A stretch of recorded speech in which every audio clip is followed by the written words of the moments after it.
विद्यार्थियों की घर बैठ के डिग्री करवाई जा रही है। सरासर बार काउंसिल ऑफ इंडिया और विश्वविद्यालय के जो दिशा निर्देश है, जो नियम है, उनका सरेआम उल्लंघन है। और कॉलेज प्रशासन द्वारा मेरी शिकायत करने पर वह शिकायत करने से पहले भी लंबे समय से मानसिक तौर पर टॉर्चर किया जा रहा है, क्योंकि मैं अनुसूचित जाति से बिलोंग करता हूं। और ये सर, मेरा नाम जनित कुमार है और मैं लाला हंसराज कुटेला कॉलेज में LLB 3 ईयर कोर्स में फाइनल ईयर का स्टूडेंट हूँ सर। और मेरा अभी फ़िलहाल छठा सेमेस्टर चला हुआ है सर। मैं छठे सेमेस्टर का विद्यार्थी हूँ। श्रीमान जी, मैं आप सभी को अवगत कराना चाहता हूँ कि लाला हंसराज कुटेला कॉलेज द्वारा लंबे समय से नियमित क्लासों का संचालन नहीं किया जा रहा है और साथ में विद्यार्थियों की घर बैठ के डिग्री करवाई जा रही है। विद्यार्थी घर बैठ के पढ़ाई कर रहे हैं और वो एग्ज़ाम टाइम ही कॉलेज के अंदर आते हैं और कॉलेज द्वारा उनको एडमिट कार्ड दे दिए जाते हैं। कॉलेज द्वारा उन पर कोई एक्शन नहीं लिया जाता है। कॉलेज उनके घर बैठकर डिग्री करवा रहा है, ना ही कॉलेज द्वारा नियमित कक्षाओं का संचालन किया जाता है और ना ही विद्यार्थी कभी नियमित क्लास में आते हैं। कोई इस चीज़ का प्रूफ है कि भी बच्चे नहीं आ रहे हैं कॉलेज के अंदर? कॉलेज के अंदर CCTV कैमरे लगे हुए हैं। अगर CCTV कैमरों की निष्पक्ष उच्च स्तरीय जांच की जाए तो जो नियमित क्लासों का जो संचालन है, नियमित कक्षाओं का जो संचालन है, उसकी सच्चाई सामने आ जाएगी। कॉलेज द्वारा प्रॉपर तरीके से, अवैध तरीके से शिक्षा का व्यापार किया जा रहा है। विद्यार्थियों के घर बैठकर डिग्री करवाई जा रही है। विद्यार्थी जब प्रैक्टिकल होती है हमारी, उसी दिन कॉलेज के अंदर आते हैं। जिस दिन एडमिट कार्ड आते हैं उस दिन एडमिट कार्ड लेके एग्ज़ाम देकर वो चले जाते हैं। यह सरासर बार काउंसिल ऑफ इंडिया और विश्वविद्यालय के जो दिशा निर्देश है, जो नियम है, उनका सरेआम उल्लंघन है।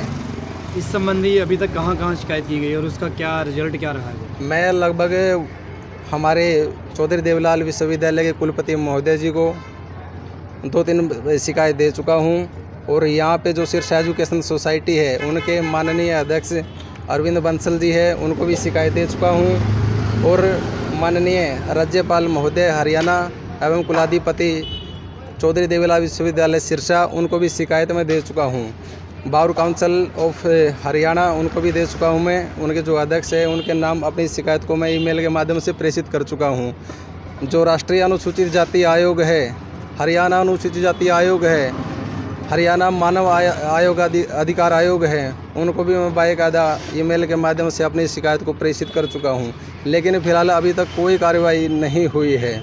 जब मैंने राज्यपाल महोदय को DC साहब से मुलाकात करके शिकायत दी है, उसके बाद विश्वविद्यालय ने थोड़ी सी जांच शुरू की है, जिस जांच के माध्यम से कॉलेज वाले विद्यार्थियों के पास फ़ोन करके ये बोल रहे हैं कि अगर आप कॉलेज में नियमित कक्षाएं नहीं लगाओगे तो आपको एडमिट कार्ड नहीं दिया जाएगा, आपको कक्षा में एग्ज़ाम में बैठने नहीं दिया जाएगा।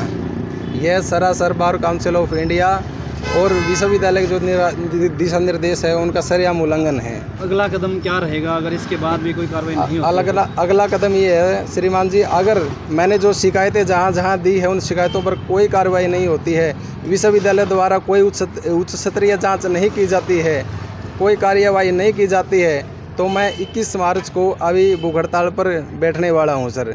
और कॉलेज प्रशासन द्वारा मेरी शिकायत करने पर वह शिकायत करने से पहले भी लंबे समय से मानसिक तौर पर टॉर्चर किया जा रहा है, क्योंकि मैं अनुसूचित जाति से बिलोंग करता हूं और ये लंबे समय से एक सीक्वेंस में मेरे को मानसिक तौर पर प्रताड़ित कर रहे हैं। ये 7/8/2024 की घटना है। विश्वविद्यालय के अंदर कोई घटना घटती है जिस घटना में मैं शामिल भी नहीं था, उसके बाद भी मेरे को वहाँ पे शामिल दिखाया गया। इनके पास कोई साक्ष्य नहीं है कि मैं वहाँ पे मौजूद था या नहीं था। मैंने इनको रिटर्न में भी दिया है कि मैं वहाँ पे मौजूद नहीं था। उसके बाद भी इन्होंने मेरे पिताजी के नाम, मेरे गांव के अंदर इन्होंने मेरे एड्रेस पे मेरे पिताजी के नाम लेटर भेज दिया और साथ में उस शिकायत को इन्होंने अटैच किया था। उसके बाद मैंने जो post matric scholarship schedule caste को मिलती है, उसके लिए 13 तारीख 9वें महीने में अप्लाई किया था फॉर्म। तो उसके बाद अगले ही दिन जहाँ इनको अप्रूवल करना था फॉर्म, इन्होंने रिजेक्ट कर दिया। जिस फॉर्म में सुधार करने के लिए मैंने पंचकूला हायर एजुकेशन डिपार्टमेंट के अंदर धक्के खाने पड़े। उसके बाद हमारी 5वें सेमेस्टर की प्रैक्टिकल थी, ड्राफ्टिंग, प्लीडिंग एंड कन्वेंसिंग की। जो विद्यार्थी कभी कॉलेज में नहीं आए, जो घर बैठकर डिग्री कर रहे हैं, उनके तो इन्होंने अधिक मात्रा में अधिक अंक लगा दिए और मेरे साथ भेदभाव कर दिया। और मेरे नंबर, मेरे अंक है ना वो कम कर दिए गए प्रैक्टिकल में। और जब इसकी शिकायत मैंने प्रिंसिपल को बताया कि सर मेरे साथ है ना भेदभाव किया गया है, जो विद्यार्थी घर बैठ के डिग्री कर रहे हैं उन विद्यार्थियों के आपने अंक अधिक मात्रा में लगा दिए और मेरे कम, आपने अंक कम कर दिए, ये मेरे साथ भेदभाव हुआ है। तो मैंने प्रिंसिपल को ये बात बताई तो प्रिंसिपल ने ये बताया, बोला शुक्र मना तेरे 71 लगा दिए, बोला तेरे को तो पास करना था, बोला तेरे 71 नंबर लगा दिए, तेरे को तो पास करना था।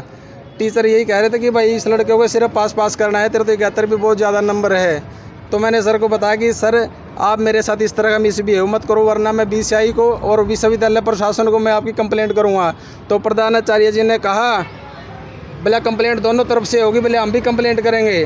बोला दोनों तरफ से कंप्लेंट होगी, हम भी कंप्लेंट करेंगे। हम ऐसी कंप्लेंट करेंगे कि तुम्हारी एक कंप्लेंट में डिग्री रद्द हो जाएगी। तो मैंने सर वो रिटर्न में यहाँ पे जो अरविंद बंसल जी है उनको भी रिटर्न में दिया है कि आपके जो कॉलेज के प्रिंसिपल है उनके द्वारा मेरे साथ मानसिक तौर पर और जातीय आधार पर भेदभाव किया जा रहा है। इस प्रिंसिपल को आप पद से हटाएं और मेरा जो उत्पीड़न इन लोगों ने किया है आप उसकी जांच करें।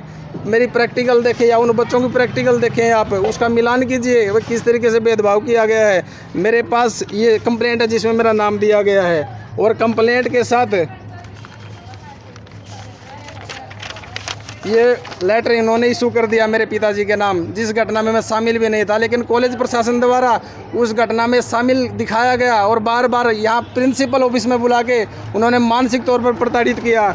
उसके बाद जो शेड्यूल कास्ट को पोस्ट मैट्रिक स्कॉलरशिप मिलती है उसका फॉर्म मैंने अप्लाई किया, आवेदन किया तो रिजेक्ट कर दिया। ये रिजेक्ट का प्रमाण है मेरे पास, ये कॉलेज द्वारा रिजेक्ट कर दिया गया।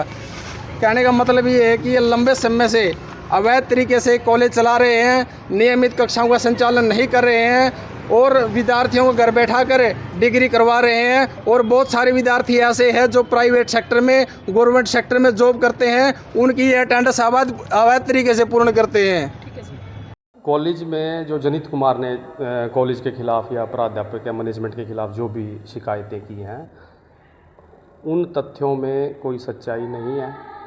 कॉलेज में क्लासेस जो हैं वो रेगुलर होती हैं, सभी बच्चे क्लास रेगुलर अटेंड करते हैं। किसी भी तरह का थ्रेट हमने जनित कुमार को कभी दिया नहीं, मैंने कभी दिया नहीं। जनित से कभी ऐसी बात की जैसे जो उसने कंप्लेंट में अपने मेंशन किया कि जी मैं उखाड़ लो मेरा जो उखाड़ना, इस तरह के शब्द मुझे मतलब मैंने कभी आज तक अपनी लाइफ में बोले ही नहीं किसी भी बच्चे से। और आज भी मैं कहता हूँ भी जनित कुमार को अगर कोई भी समस्या है तो कॉलेज प्रशासन, कॉलेज प्रबंधन उसको दूर करने के लिए तैयार है। हम बैठ के बात करें भाई क्या समस्या उनकी और उनका निवारण करने की हम कोशिश करेंगे। सर आरोप ये है कि स्टूडेंट नहीं आ रहे कॉलेज में, उसके बाद भी डिग्रियां दी जा रही हैं। ना ऐसा कुछ नहीं है। उसका आरोप तो ये भी है कि पैसे लेके जो हाजिरियाँ पूरी करते हैं, है ना। आप बच्चों से किसी पे भी पूछेंगे कि किस तरह का कोई भी कार्रवाई जो है कॉलेज में नहीं होती। ये पिछले लगभग 2006 में बना है कॉलेज और आज कितने साल हो गए, 25 है, 19 साल से कॉलेज चला रहा है। कॉलेज की मान्यता को लेकर भी सर आरोप लगाया गया कि 2023 के बाद से मान्यता नहीं है। ना वो ऐसा नहीं होता, नहीं है। BCI में हर साल कॉलेज अप्लाई करता है। ये BCI की मर्जी है कि वो कब आके इंस्पेक्शंस करेंगे और उसको अप्रूवल को कंटिन्यू करेंगे। भाई हमारा कोई नया कॉलेज नहीं है, एग्जिस्टिंग कॉलेज है। एग्जिस्टिंग कॉलेजेस के केसेस में हर साल ऑनलाइन 30 दिसंबर 31 दिसंबर से पहले हमने BCI पोर्टल पे अप्लाई करना होता है, जो हम करते हैं। उसके बाद BCI जो है अप्रूवल देती रहती है कंटिन्यूटी में, है ना। ये नहीं है कि भी मान्यता नहीं है। इतने साल पुराना कॉलेज है तो वो अप्रूवल उसकी आ जाएगी। जब भी अब भी हमने एप्लीकेशन उसकी भरी है, जो भी 3-3 साल में BCI की फ़ीस जो पे करनी होती है वो हम कर रहे हैं, है ना, इस तरह से। ठीक, थैंक यू।